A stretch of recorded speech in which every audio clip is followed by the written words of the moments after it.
In this episode, we hear from Dr. Kambiz GhaneaBassiri on the mosque as an Islamic institution. Dr. GhaneaBassiri is a professor of religion at Carleton College and the author of the forthcoming book, The Mosque in Islamic History. Although today most people associate mosques with Islam, the term had been used long before the emergence of Islam to refer to places of divine worship and commemoration. The word mosque is derived from the Arabic word masjid, which literally means a place to prostrate. As early as the 5th century BCE, its Aramaic cognate, miskida, appeared in an oath sworn by the temple in the Jewish Elephantine papyri. It also appeared in the Nabatean inscriptions from the 1st century CE to refer to a commemorative altar built to a deity. The Quran itself uses the word masjid to refer to the shrine built over the dormant bodies of the Christian martyrs from the legend of the seven sleepers of Ephesus. This pre-Islamic history of the mosque is important because it shows that the Prophet Muhammad didn't invent the mosque for his followers to have a place to worship. Rather, the mosque was an existing institution through which he sought to teach his followers the proper worship of God. A case in point is the sacred mosque, or Al-Masjid al-Haram, in Mecca, the most frequently mentioned mosque in the Quran. Arab tribes in pre-Islamic times came to this sacred mosque to pay tribute to their gods and perform sacrifices. While the Quran adamantly opposed polytheism and forbade associating anything with the creator God, Allah, Muhammad and his followers did not contest the sacredness of this mosque. Rather, they acknowledged it as the house of God, built by Abraham and his son Ishmael, whom he bore with his maidservant Hagar. The Quran called for the purification of this existing mosque and called on Muhammad and his followers to worship the God of Abraham, Isaac, Ishmael, Moses, and Jesus. In fact, shortly after the Prophet Muhammad migrated from Mecca to Medina in 622 CE, God commanded him to turn his face in the direction of the sacred mosque. This changed the direction of the 5 daily prayers from Jerusalem toward Mecca. Acknowledging the pre-Islamic history of the mosque is also important for understanding the role that religious buildings played in the formation of Islam. When we approach the mosque as an institution that predated Islam, the question of its architectural origins, which has vexed historians of Islamic architecture, becomes less relevant than the question of what constitutes proper behavior in mosques after the Prophet Muhammad and his followers disassociated them from idolatry. This question was all the more urgent in early Islamic history because, as previously mentioned, the Prophet Muhammad did not invent a space for Muslims to pray. Indeed, he is remembered to have said, "The whole of the earth has been made a mosque, except for the graveyard and the bathroom." Hence, early Muslims were not as much concerned about the structure they prayed in as they were about the mosque as a communal space that, as this prophetic saying suggests, meets the requirement for ritual purity stipulated for prayer by Islamic law. Since both dead bodies and excrements are ritually impure, neither a graveyard nor a bathroom can serve as a place of prayer.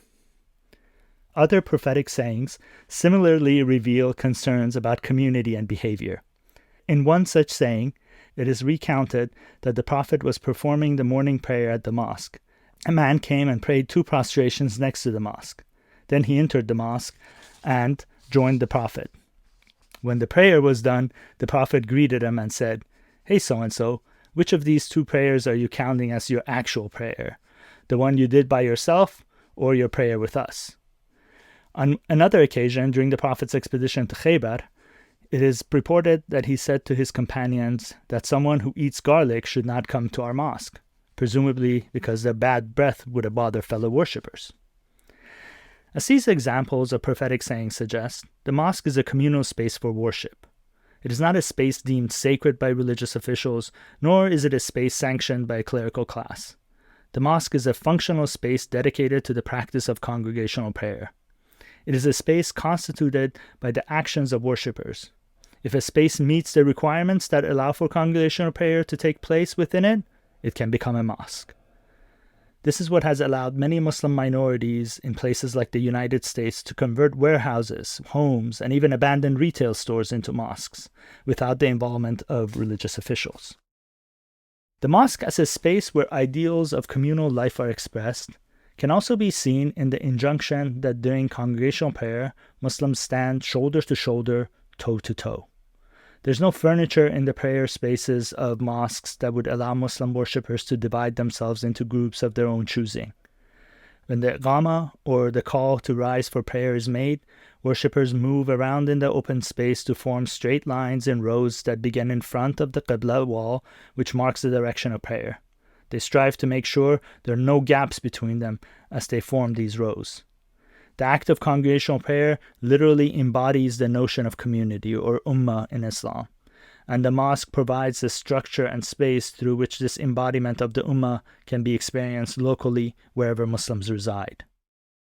As such, the mosque serves as a public space where messages can be communicated to the public and where differences in society can be reproduced or contested. These differences take a variety of forms, including differences in sectarian identity, class, or gender. For example, the Ottomans displayed the names of the first 4 Sunni caliphs in their mosques to highlight their Sunni identity. Similarly, Shi'i mosques sometimes display the names of the descendants of Muhammad, whom they believe were his rightful successors, to highlight their sectarian identity. Another social difference marked in mosque was the special status of those who, because of their religious knowledge or political affiliation, were selected to lead prayers in congregational mosques. Their status in society was emphasized in some mosques by the construction of elaborate minbars from which they gave their sermons. The distinct position of governors and rulers also came to be highlighted by the construction of screened sections in mosques known as maqsuras. These maqsuras did double duty. They protected rulers and their representatives from attacks, but also set them apart from the ruled within the mosque. Neither the minbar nor the maqsura, however, were universally adopted as necessary features of mosques. In fact, since their introduction into mosque spaces, there have always been debates about how religiously appropriate it is to bring such markers of difference in society into this space of the mosque, where the ideal of a community formed purely in relationship to the worship of God ought to be embodied and experienced. Perhaps the most debated and most prominent feature of the mosque that highlights differences within society is the practice of spatially separating the sexes. The strict separation of the sexes in mosques developed over time in Islamic history, and it was never institutionalized in Al-Masjid al-Haram in Mecca. There, even in today's Saudi Arabia, men and women intermingle as they worship by circumambulating the Kaaba. Nonetheless, the influence of patriarchy in many Muslim societies limited women's access to mosques by either barring their entry or giving them smaller, less welcoming spaces in the mosque.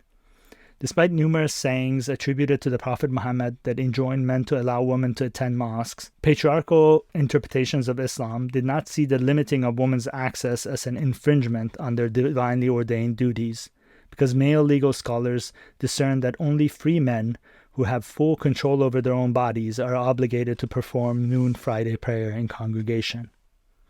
Women and slaves, depending on the varying interpretations of legal scholars, could pray in congregation with the consent of their male guardians or owners, but were not obligated to do so. In practice, however, Muslim women, even in historically patriarchal societies, did frequent mosques. We know this because of the many sermons and legal writings that admonished them not to attend mosques. Alternatively, in societies where differences in sex were not prominent in social life, we find mosques with adequate spaces for female worshippers, as well as mosques that are exclusively for women. Following the death of the Prophet Muhammad, the mosque as a functional space that fosters particular notions of community and facilitates individual Muslims' obligation to perform prayer in congregation came to stand not only in tension with different understandings of gender relations in society, but it also stood in tension with Muslim rulers' attempt to assert their sovereignty through building programs. If the whole earth can be a mosque, as the Prophet Muhammad had indicated, what was the point of expending labor and wealth on the building of monumental mosques? The historical records suggest that the building of monumental imperial mosques was largely justified by appealing to the Prophet's example. When Muhammad arrived in Medina to serve as a governor among the rival tribes of the city, he built a house with a large courtyard that became the spatial center of the new community he formed between his followers and the tribes residing in Medina. The architecture of this house, which came to be known as Masjid al-Nabi, or the Prophet's Mosque, served as the rudimentary model for the monumental congregational mosques built by Muslim rulers. This house was a rectangular enclosure with a large courtyard. It had a wall with a portico that shaded the Prophet and his companions, and also defined the direction of the prayer. One can see the resonances of this building in the vast courtyards and arcaded halls of early congregational mosques such as the Great Mosque of Damascus, or the Mosque of Ibn Tulun in Cairo, or the Great Mosque of Kairouan. These mosques, in addition to becoming places for communal gathering and congregational prayer, provided a water basin so that worshippers could perform the ablution necessary to enter into a stage of ritual purity before facing God in prayer. A prayer niche or a mihrab was also added to a mosque to mark the direction of prayer on a wall and to identify where the imam or prayer leader will stand to lead the congregation in prayer. The adhan, which calls Muslims to prayer, was originally called from the rooftop of mosques. One can still see the ladder inside ancient mosques in Oman that led to the rooftop for the mueddin to call worshippers to the mosque for prayer. The minarets, which we today associate with places from which the call to prayer is made, were most likely originally intended as visual markers and architectural symbols of power that were incorporated into the mosque.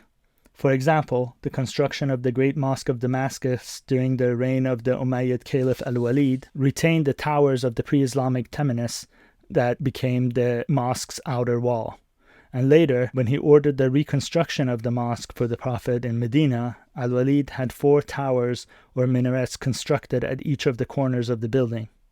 These minarets, rather than being a standard feature of Muslim places of worship, were likely intended to visually and architecturally capture the distinctive importance of the Prophet's mosque, which the Umayyads had recently recaptured from a rival claimant to the caliphate, Ibn Zubayr. It was not until the 9th century that minarets came to be a standard feature of congregational mosques, and they were constructed in a variety of forms, ranging from tall cylindrical columns to staircases, to conical or tiered towers, to monumental structures disconnected from mosques, to short towers flanking portals, to enormous square towers, which when captured by Christians in the Middle Ages were converted to bell towers of churches.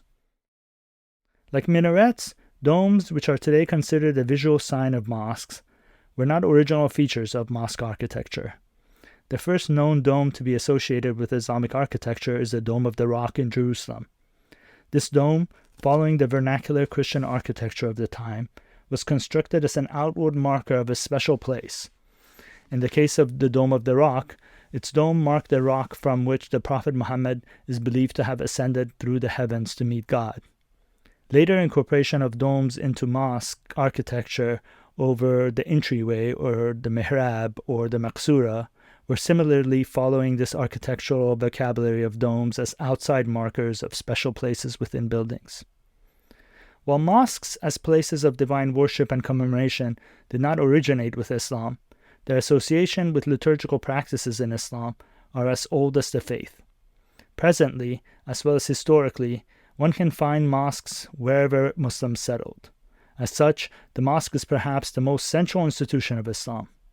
Mosques can take a variety of architectural and spatial forms, so long as they facilitate the act of congregational prayer. By identifying the direction of prayer, and by being free of ritual impurities, mosques have been adapted to the varying cultural context where Islam has taken root, while simultaneously structuring Muslim acts of worship in these different societies, which today span the globe from East Asia to Southeast Asia, to South Asia, to Central Asia, to the Middle East, to North Africa and Andalusia, to Sub-Saharan Africa, to Western Europe, and to the Americas.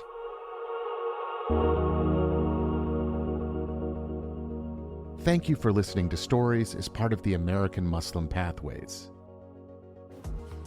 Please visit MuslimPathways.com to listen to more stories, and while on the website, be sure to explore our key theme areas.